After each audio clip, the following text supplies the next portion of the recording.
త్రిశంకు స్వర్గం నుంచి భూమికి దిగి వచ్చిన చౌలూరించు హరిత వస్త్ర ఇక్షుకన్య. ఆమె త్రిశంకు స్వర్గం నుంచి భూమికి దిగి వచ్చిన చౌలూరించు హరిత వస్త్ర ఇక్షుకన్య. ఆమె చల్లని చూపు, లక్ష్మీ కటాక్షం, అందుకే చేస్తారు ప్రదక్షిణలు లక్షలాది భూపతులు. కానీ చూపిస్తుంది వారికి అరచేతి వైకుంఠం. ఆమె చల్లని చూపు, లక్ష్మీ కటాక్షం, అందుకే చేస్తారు ప్రదక్షిణలు లక్షలాది భూపతులు. కానీ చూపిస్తుంది వారికి అరచేతి వైకుంఠం. ఆమె నాకు బుద్ధిని పాలిట సుజాత, నా అర్ధాంగిక మాత్రం గిరిజ పాలిట గంగ, మంగ పాలిట నాంచారి దొంగ. ఆమె నా తపస్సుకు కరిగించి చేర్చింది, నన్ను తాత్విక ఉన్నత శిఖరాలకు అలరించింది పత్తల కిరీటాన్ని. ఇది నేను 1980లో నెహ్రూ కాలేజీలో ఎకనామిక్స్ లెక్చరర్గా పనిచేసేటప్పుడు మ్యాగజైన్కి ఒక కంట్రిబ్యూట్ చేయమంటే ఇది చేశాను. తర్వాత నా కవితలు కొన్ని వైఆర్సిస్ని గారు శాంతిపథంలో క్రాంతిరథం అనే 2 సంకలనాలు 80లో ప్రింట్ అయింది. అప్పుడు నా కొలీగులు తెలుగు లెక్చరర్ గారు మ్యాగజైన్ కంట్రిబ్యూట్ చేయమన్నారు. అప్పుడు నా పెన్ నేమ్ మైత్రి శ్రీ, నా పేరు మా ఇంటి పేరు మైనేది శ్రీ శ్రీనివాసరావు. తిరి అంటే నేను శాంతి, స్నేహం, స్వాతంత్రం అనే 3 భావాల అభ్యుదయం వైపు పయనించే అభ్యుదయ రచయితలో సభ్యుడిని. ఆ రోజుల్లో నా కవితలు ఈ మహిళా సంఘాలు, కూలీ సంఘాలు, రైతు సంఘాలు, విద్యార్థి సంఘాలు, వాటితో మన వందే మాతరం శ్రీనివాసు, ప్రజానక్షణ వాడు పాటలు పాడుతూ ఉండేవారు. అవన్నీ కూడా ఈ 2 పుస్తకాలు సంకలనం అయింది. ఇప్పుడు ఇవి పాతకాలపు భావాలు, అందువల్ల మిగతా వాటి గురించి నేను మాట్లాడుకుని దీని గురించే మాట్లాడుతున్నాను. ఇప్పుడు మీకు చిన్న వివరణిస్తాను. నేను నాకు బుద్ధిన పాలిట సుజాత, నా అర్ధాంగిక మాత్రం గిరిజ పాలిస్ గంగ, మంగ పాలక నాంచాడు దొంగ అని చూస్తే నాకు చక్కగా క్యారెక్టర్ ఉన్నది అనే భావన కలుగుతుంది ఉంటుంది. దీనికి మన తెలుగులో చమత్కార కవిత అనేటటువంటిది ఒక ప్రయోగం. చిన్న భావం చెప్తాను. సినిమా పాట. బుర్రం వేసాల వాడు అందగాడు మా ఇంటికి వచ్చాడు, నన్ను దగ్గరకు రమ్మన్నాడు, మా అమ్మ పంపించింది, అమ్మ అంటాడు. నన్ను చాలా సంతోషపరిచాడు అంటే కొలతారంటారు. కాదయ్యా అప్పుడు నా వయసు 5 వచ్చింది కాబట్టి అలాగా అంటారు. చెప్పే కవిత్వం లాంటి భావంతో ఇది రాయడం జరిగింది. ఆమె అనే టైటిల్ రాసేయడానికి దేవుడిలో చాలా మందికి తెలిసే ఉంటుంది. ఆయన ఆమె అనే టైటిల్తో ఆటోబయోగ్రఫీ రాసుకున్నాడు. ఆయన భార్య స్విట్జర్లాండ్ లేడీ. వీళ్ళిద్దరూ స్వతంత్రంగా ఉండే దేశంలోకి వెళ్ళి పెళ్లి చేసుకోవాలన్నప్పుడు రెవల్యూషన్ వచ్చిన రష్యాలోకి వెళ్ళి పెళ్లి చేసుకుంటాడు.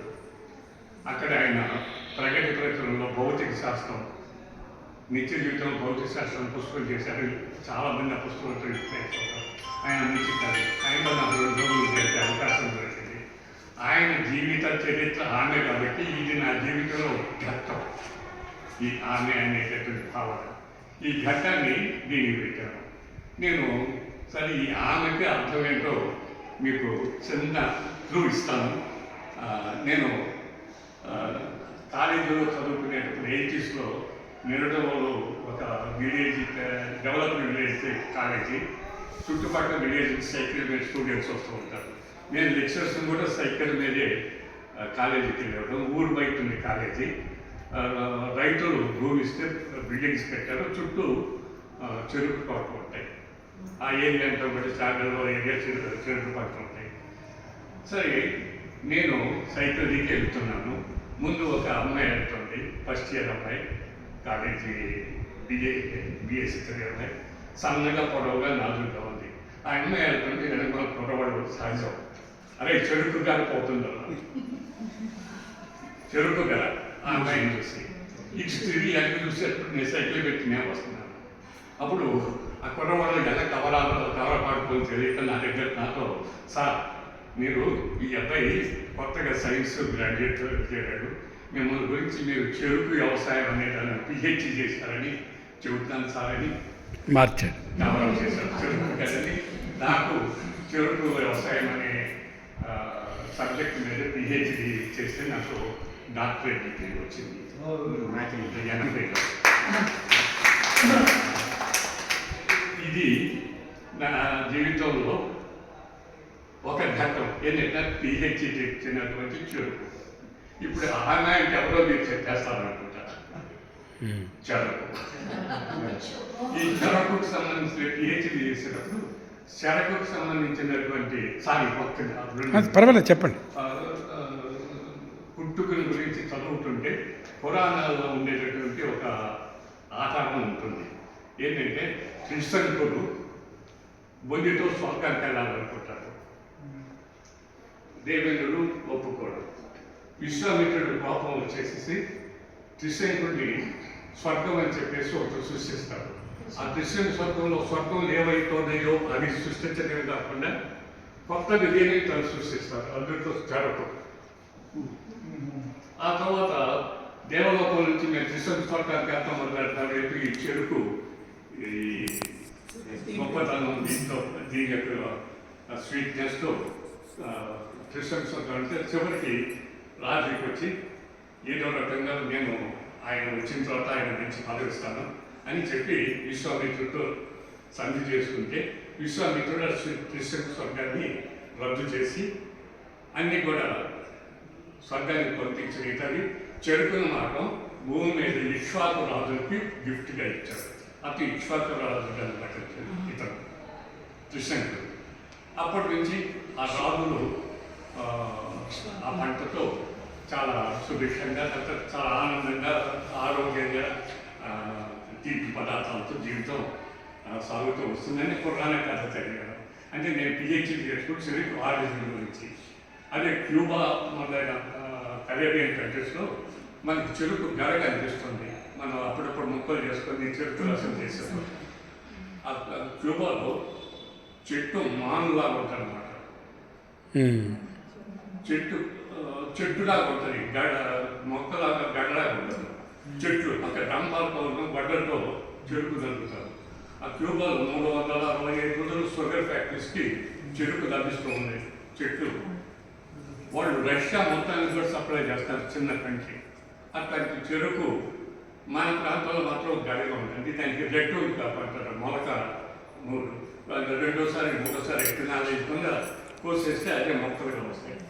సరే అదైతే పక్కన పెట్టారు. ఇప్పుడు ఇక్కడికి వచ్చేటప్పుడు కదా దీంట్లో వచ్చినటువంటి ఆమె త్రిశంకు స్వర్గం నుంచి భూమికి దిగి వచ్చిన చెవులూరించు నోరుతుంది చెరుకు చీపి తలుచుకుంటే హరిత వస్త్ర పచ్చని ఆకులతో ఉంటుంది. ఇక్షు కన్య, ఇక్ష్వాకురాజు లేక కన్య.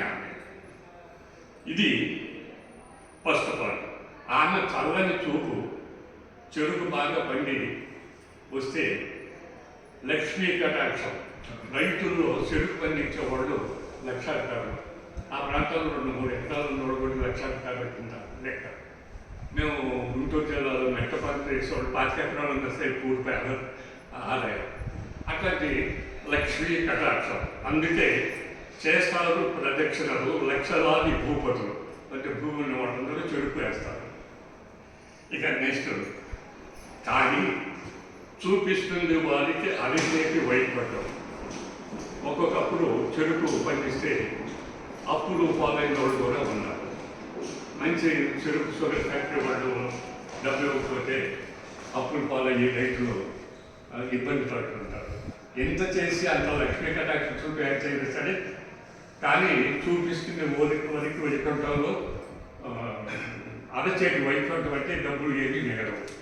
ఇది నా పిహెచ్డిలో రాబడి ఆదాయము ఖర్చులు లెక్కలు రాసి రైతు వ్యవసాయం చేస్తే ఏమొస్తుందంటే రైతులకి పెట్టిన ఖర్చు కంటే వచ్చే ఆదాయం చూసుకుంటే చాలా తక్కువ ఉంటుంది.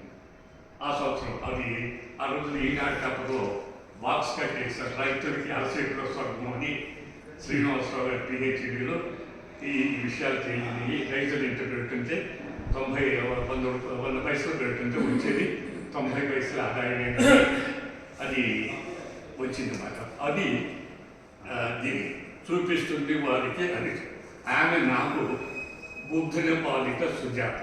బుద్ధుడు తెలుసు కదా, జ్ఞానోదయం తపస్సు చేస్తూ పడిపోతే సుజాత పాలు తాగుతుంది. అలాగా నాకు ఆమె ఒక జీవితాన్ని, కొత్త జీవితాన్ని కల్పించింది.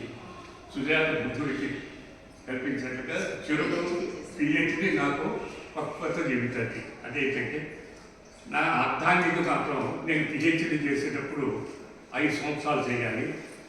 నేను తిరుగుతూ ఉంటే నాకు సాగసవుతుంది. పర్వాలేదు చెప్పండి. నేను ఎంతో యూనివర్సిటీకి వెళ్ళిపోతూ ఉండేవాడిని సెలవులు ఇస్తే. ఇంటిని గురించి పట్టించుకోలేవాడిని. అప్పుడు మా మిస్సెస్ అంటుంది, ఇప్పుడు నాకు నేను నీకు ఆయనకి మొదటి భార్య అయితే రెండో భార్య ఈ షుగర్కి ఈ చెరుకు ఆయన రెండో భార్య. బుద్ధిని నా అర్థానికి మాత్రం గిరిజ పాలిట గంగ, మంగ పాలిట నాంచాటితో ఉంటాను. ఎత్తుకొస్తూ కొంచెం బాధ ప్రకటిస్తుండే. ఆమె నా తపస్సుకు కరిగి కరుణించి చేర్చింది నన్ను తాత్విక ఉన్నత శిఖరాలకు. పిహెచ్డి అంటే తత్వంలో ఫిలాసఫీ, డాక్టరేట్ ఇన్ ఫిలాసఫీ, తాత్విక శిఖరాలకు చేర్చింది. అలంకరించింది పత్ర కిరీటాన్ని. పత్ర కిరీటం అంటే నాకు పిహెచ్డి డిగ్రీ, అన్ని డిగ్రీలు చేతితో రాసిస్తారు, కానీ ఇది పిహెచ్డి డిగ్రీ ప్రింట్ చేసి వ్యక్తికి ప్రింట్ చేసి ఇస్తారు, డిజిట్లో ప్రకటిస్తారు. నాకు పత్ర కిరీటాన్ని ఇచ్చింది ఇది.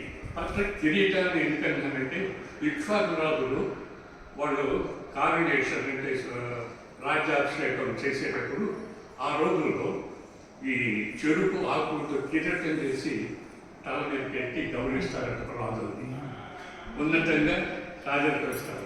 నాకు రాజరికం ఇచ్చింది ఈ చెరుకు పత్ర కిరీటంతో. ఇది భావ కవితో ఇట్లా చేయటంలో ఆమె తనకి కారణం లక్ష్మణరావు గారితో పాటు ఆమెతో పాటు సింబోలిజం అంటారు. అంటే భూమికి భూదేవి అంటాం. అట్లాగే మన శ్రీనాథుడు తిరుపమునకు ఇద్దరాంధ్ర గంగ నీళ్ళము పార్వతి చాలు అంటారు. అంటే నీళ్లు దొరక దాహం వేస్తే గంగని ఎడుగు పార్వతి చాలు అంటే గంగని ఎక్కడ నీళ్ళని. అట్లాగే భూదేవి అంటే భూదేవి.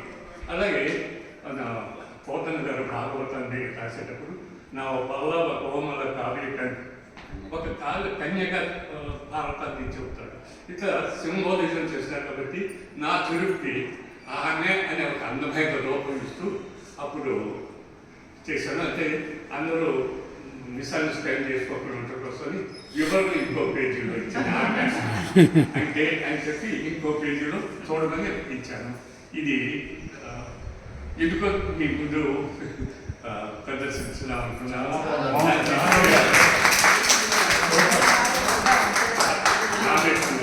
నాకు ఈ పిహెచ్డి అనేది ఏం చేసినట్టే నా పేరు శ్రీనివాసరావు మైనేని, కానీ as an economist doctor S R Maineni అని ఇంటర్నేషనల్ నేషనల్ ఎకనమిక్ కాన్ఫరెన్సెస్లో పత్రాలతో చెప్పాను. ఇప్పుడు 20 సంవత్సరాల నుంచి లాలో 207 పుస్తకాలు రాసి నేను డాక్టర్ ఎస్ఆర్ మైనేని వల్ల డాక్టర్ ఎస్ఆర్ రావు ఎంఎస్ రావు ఎకనమిస్ట్గా ఉన్న డాక్టర్ ఎంఎస్ రావు ఇప్పుడు డాక్టర్ ఎస్ఆర్ మైనేని పేరుతో 207 పుస్తకాలు నాలో ఉన్నాయి.